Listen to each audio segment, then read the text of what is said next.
আসসালামু আলাইকুম everyone, welcome to baby bite BD. আমি আজকে আপনাদের সাথে খুবই সহজ এবং খুবই সিম্পল একটা রেসিপি শেয়ার করব। সেই রেসিপিটা হচ্ছে কলার কেক। এই কেকটা অত্যন্ত হেলদি একটা কেক, যেটা আপনাদের বাড়ির একদম বড় থেকে শুরু করে 6 মাসের বাচ্চা পর্যন্ত খেতে পারবে। এর জন্য আমি 2টা ডিম নিয়েছি এবং 2টা কলা নিয়েছি।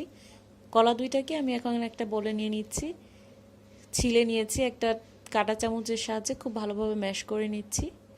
আর ডিম 2টাকে আমি কুসুম এবং সাদা অংশটা আলাদা করে রেখেছি। কলাটা যত বেশি পাকা হবে কেকটা ততটাই মজা হবে, কারণ যত পাকা হবে কলাটা তত মিষ্টি হবে এবং তত স্মেলটাও বেশি হবে। এই জন্য যত পাকা কলা ব্যবহার করবেন ততই ভালো। ম্যাশ করা কলাটার সাথে আমি এখন ডিমের কুসুমটাকেও ভালোভাবে মিশিয়ে নিচ্ছি।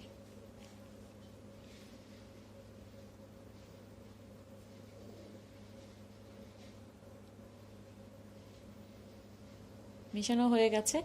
এখন আমি একটি বড় মিক্সিং বোল নিচ্ছি, এর মধ্যে ডিমের সাদা অংশটাকে দিয়ে দিচ্ছি। একটা ইলেকট্রিক বিটারের সাহায্যে আমি ডিমের সাদা অংশটাকে ফোম করে নিব। আমি মিডিয়াম স্পিডে প্রায় 4 মিনিট সময় লেগেছে আমার এটা ফোম হতে। ফোমটা হয়ে গেছে। এখন এই ফোমটাকে আমি একটা স্প্যাচুলার সাহায্যে কেক ব্যাটারটার সাথে মিশিয়ে নিব। আলতো হাতে ফোল্ড করে করে ব্যাটারটার সাথে মেশাতে হবে ফোমটাকে। আমি 3বারে ফোমটা নিয়েছি, একবারে দিয়ে দিইনি।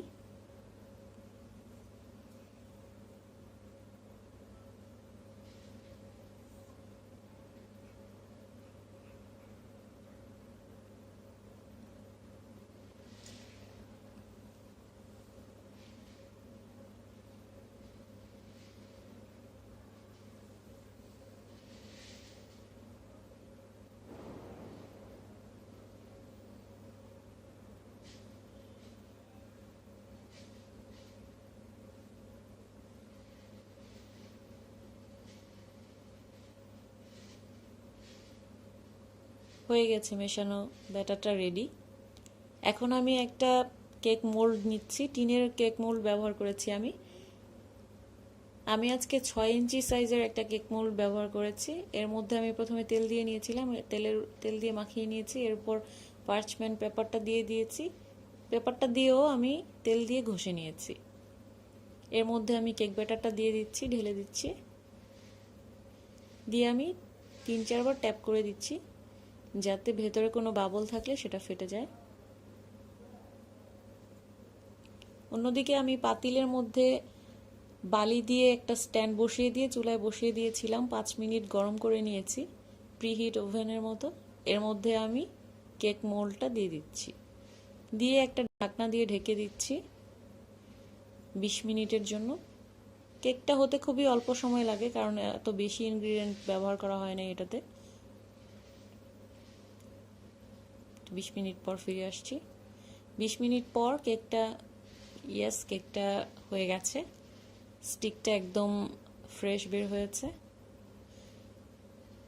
এখন কেকটাকে নামিয়ে আমি 10 মিনিট রেখে দিয়েছিলাম, কেকটা এখনো হালকা গরম আছে। এই অবস্থায় কেকটাকে আমি মোল্ড থেকে বের করে নিচ্ছি।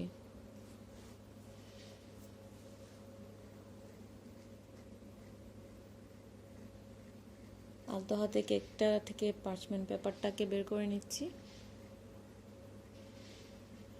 হয়ে গেছে কেকটা রেডি। আমি এখন কোকো পাউডার এবং আইসিং সুগার দিয়ে কেকটা গার্নিশ করে দিচ্ছি। যদি আমার আজকের রেসিপি আপনাদের ভালো লেগে থাকে এবং ভিডিওটি ভালো লেগে থাকে, তাহলে প্লিজ আমার চ্যানেলটি সাবস্ক্রাইব করবেন এবং সবার সাথে আমার রেসিপিটি শেয়ার করবেন। শেয়ার করে কেকটা বানিয়ে কেমন হলো আমাকে অবশ্যই কমেন্টে জানাবেন।